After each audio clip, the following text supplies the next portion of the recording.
ನಮ್ಮ ದೇಶದಾಗ ಒಂದು ಕತೆ ಐತೆ. ಸತ್ಯವನ್ನು ಹೇಳ್ತಕ್ಕಂತಹ ವ್ಯಕ್ತಿಗಳನ್ನ ಒಂದು ರೀತಿ ಕಳ್ಳರ ಕಂಡಂಗೆ ಮಾಡ್ತಾರ್ರಿ. ಅದೇ ಸುಳ್ಳನ್ನು ಹೇಳ್ತಕ್ಕಂತಹ ವ್ಯಕ್ತಿಗಳನ್ನ ದೇವ್ರ ಕಂಡಂಗೆ ಮಾಡ್ತಾರ್ರಿ. ಇದನ್ನ ಯಾಕೆ ಹೇಳಕತ್ತೀನಿ ಅಂತ ಕೇಳಿದ್ರೆ, ಈಗ ಒಂದು ಸ್ವಲ್ಪ ಸಮಯದ ಹಿಂದ ಒಂದು 2 ಜನ ವ್ಯಕ್ತಿಗಳು ತುಂಬ ಸಮಸ್ಯೆಯಾಗಿ ಸಿಕ್ಕೊಂಡು ಎಲ್ಲಿ ಹೋದ್ರೂ ಪರಿಹಾರ ಕಾಣದೆ ಕೊನೆಗೆ ಅರುಣ್ ಭಟ್ರ ಮನೆ ಯಾವುದು ಅಂತ ಕೇಳ್ಕಂತ ಬಂದ್ರಂತೆ ಕಾಣಿ.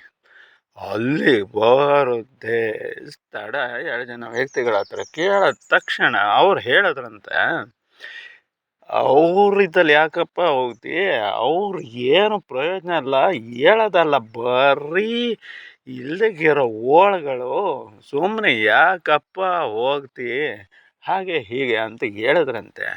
ಅದ್ರಾಗೆ ಅವ್ರಿಗೆ ಹೇಳಿರ್ತಾನಲ್ಲ ಒಂದು ವ್ಯಕ್ತಿ, ಆ ವ್ಯಕ್ತಿ ಜೀವನದಲ್ಲಿ ಸೋತು ಸುಣ್ಣವಾಗಿ ತದನಂತರದಲ್ಲಿ ಬೆಳೆದಂತಹ ವ್ಯಕ್ತಿ ಆಗಿರ್ತಾನೆ ಅವನು.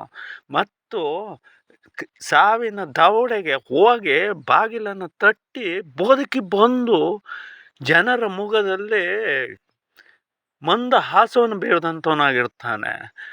ಆ ವ್ಯಕ್ತಿಗೆ ಫೋನ್ ಹಾಕ್ತಾರಂತೆ ಇವರು. ಫೋನ್ ಹಾಕಿ ಅಲ್ಲಿ ಜನ ಎಲ್ಲ ಹೀಗೆ ಹೇಳ್ತಾರೆ ಅಂತ. ಅವರು ನಮಗೆ ಹೇಳ್ತಾರೆ, ನಾವು ಹೇಳ್ತೀವಿ. ಹಾಗಾದರೆ ಅವರೇ ಒಂದು ಒಳ್ಳೆ ಕೆಲಸ ಮಾಡ್ತಾಯಿದ್ದಾರೆ, ಅವರೇ ನಿಮ್ಮನ್ನು ಸರಿಪಡಿಸ್ತಾರೆ ಹೇಳಾಯಿತು.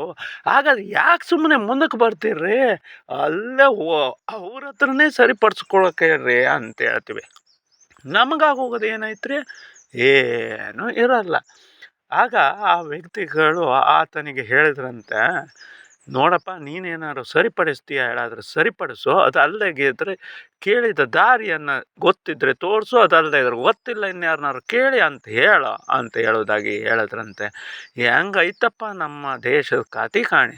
ನಮ್ಮ ಹತ್ರ ಆಗದೇ ಇದ್ದರೆ ಒಂದು ರೀತಿ, ಆದರೆ ಇನ್ನೊಂದು ರೀತಿ, ಎಲ್ಲ ಸೇರಿ ನಮ್ಮ ತಲೆ ಮೇಲೆ ಬಂತು ಅಂದರೆ ಜಾರ್ಕೊಳ್ಳೋದು.